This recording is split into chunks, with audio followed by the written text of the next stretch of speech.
Hi, my name is Alice Living and I am a survivor and ambassador for Women's Aid. Hi, I'm Jess Phillips and I am the Minister for Safeguarding and Violence Against Women and Girls. All right, I'm going to go first. So, they check my phone all the time. They say if I've got nothing to hide, it shouldn't be a problem. I would say this is quite common. Yeah. And I'd say most people in younger relationships will have had this conversation, and this is a real troubling sign of coercion and control, of a sort of stalking behaviour, of an invasion of your privacy, and the suggestion that you have to give over that level of control to somebody else. Yeah, I agree. Sometimes initially these things can feel really flattering. Oh, he wants to know where I am. He really cares that like I'm safe, and it can often be sort of packaged up quite nicely. But actually, when we look at it, and exactly as you said, I think that this is a slippery slope tactic. It's like it starts with this, but then where does it go after that? Also, it's completely legitimate for you to have something to hide. It's a very common issue with women who've been badly abused, that they feel like they have to explain themselves. And it comes from victim blaming. The idea, if you've got nothing to hide, just immediately suggests, I'm going to have something over you if I find it. What are you looking for? Why do you want to see the images of me practicing, I don't know, a lip sync routine? That was just for me. I think the last thing as well is, you know, it is what they start to then use that information for. Who are you with? Where are you? Why aren't you with me? And yeah, I just think that it's a real slippery slope. It's a real slippery slope. They say I don't need to work. They'll look after everything. But now I have no money of my own. I think that one of the things that we both know is that abuse isn't always physical, and sometimes financial abuse can be so devastating for victims. And this to me is a prime example of that. Yeah, the idea that, and they'll look after you, I'll look after you. Again, it is just the elements of the idea that somebody else has control over you. And even the decimation of someone's confidence in terms of their ability to control their own finances.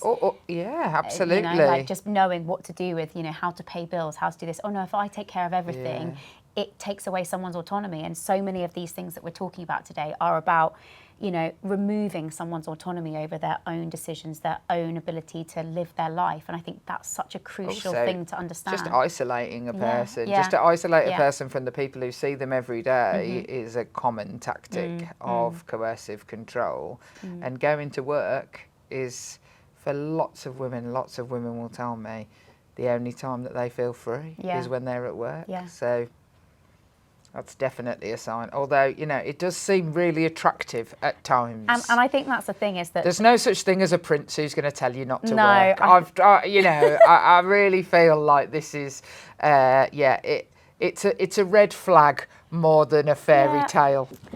Okay, they say my friends are bad for me and I should spend more time with them instead. Now, I remember this so vividly because this was definitely something that happened to me. It was, oh, your friends don't care about you, spend all your time with me. And very slowly my world became so small that that person was the only person that I really spent my time with. And I think that's something that we see time and time again within these kind of coercive control situations, is it's the isolation element, and it means that you suddenly lose your support network, so that when things get really tough, you haven't really got people to go to. Yeah, I mean, I've seen again and again throughout the years of speaking to victims, it's your friends, your family, like arguments created because, for example, your mom tries to be protective over you, and then the perpetrator will then say, oh, look, this is she hates me, like you should choose me over her, and create dynamics that that mean that somebody ends up really isolated. You might hate their boyfriend, you might think he's the worst thing in the world, and it might seem like giving them ultimatums is the answer, but actually you need to keep that thread between you and them, because otherwise you are essentially the perpetrator is winning. Right then.